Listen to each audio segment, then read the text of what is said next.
చాలాసార్లు మన పరాక్రమము చూపించుకోవడానికి ప్రయత్నిస్తాం. పరాక్రమం అంటే ఎవరైనా సరే నేను చెప్పిన మాట వినాల్సిందే. నా భర్త అయినా, నా భార్య అయినా, నా పిల్లలైనా, నా ఫ్రెండ్స్ అయినా ఎవరైనా సరే నా మాట వినాల్సిందే. అందరూ నా కంట్రోల్లో ఉన్నారు, ఉంటారు అని గర్వంగా చెప్పుకుంటాం. ఎవరు మన కంట్రోల్లో ఉన్నా లేకపోయినా మన మనసు మాత్రం మన కంట్రోల్లో ఉంటే ఈ లోకాన్ని మనం జయించగలుగుతాం. సామెతల గ్రంథం 16వ అధ్యాయము 32వ వచనం. పరాక్రమశాలి కంటే దీర్ఘశాంతము గలవాడు శ్రేష్ఠుడు, పట్టణము పట్టుకొను వాని కంటే తన మనస్సును స్వాధీనపరుచుకునేవాడు శ్రేష్ఠుడు. అందరినీ జయించి చుట్టుపక్కల ఉన్న వారందరూ మన కంట్రోల్లో పెట్టుకుని అంత శక్తి మనలో ఉన్నా సరే దీర్ఘశాంతం లేకపోతే అంతకంటే వ్యర్థమైన ఆలోచన ఇంకోటి ఉండదు.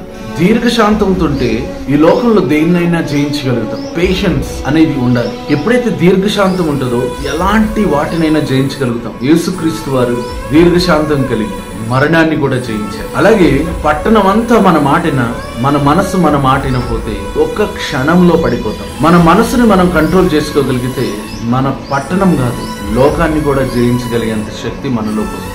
లోకాన్ని కూడా జయించగలిగే శక్తిని మనం సంపాదించుకోగలుగుతాం. కాబట్టి ఒక్కసారి మన మనసు, మన ఆలోచనలు మన కంట్రోల్లో ఉన్నాయా లేదా ఒకసారి పరీక్షించుకో.